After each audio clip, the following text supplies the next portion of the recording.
commence par ce premier roman, La salle de bain d'Hortense, qui est l'histoire d'une rencontre un peu improbable entre une très jeune fille et une vieille dame. Oui, c'est ça. C'est une rencontre due au hasard. Et cette vieille dame qui a 92 ans en 1992, qui a été résistante, qui a vécu en Afrique, va rencontrer par hasard cette jeune fille qui est en rupture de tout, qui est poursuivie par des dealers, et elle va lui redonner le goût de vivre, et surtout il va y avoir un grand commun entre elles, c'est le Burkina. C'est que cette jeune fille est métisse, son père est burkinabé, et la vieille dame a vécu le Burkina, et donc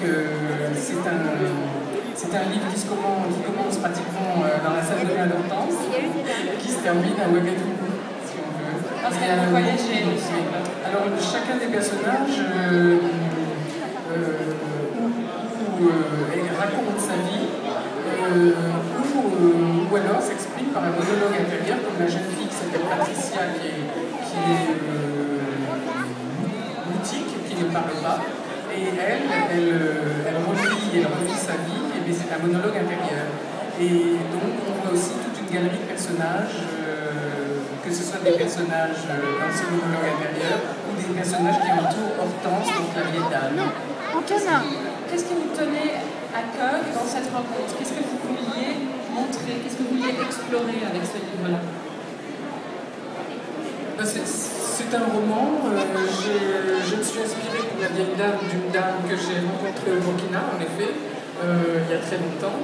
Et je voulais exprimer aussi l'amitié qui peut exister entre les générations, et la force que peut donner une personne qui a bien vécu sa vie, qui a aimé, qui a souffert, qui a résisté, et ce qu'elle peut apporter à une personne jeune qui est là dans les turbulences de la vie.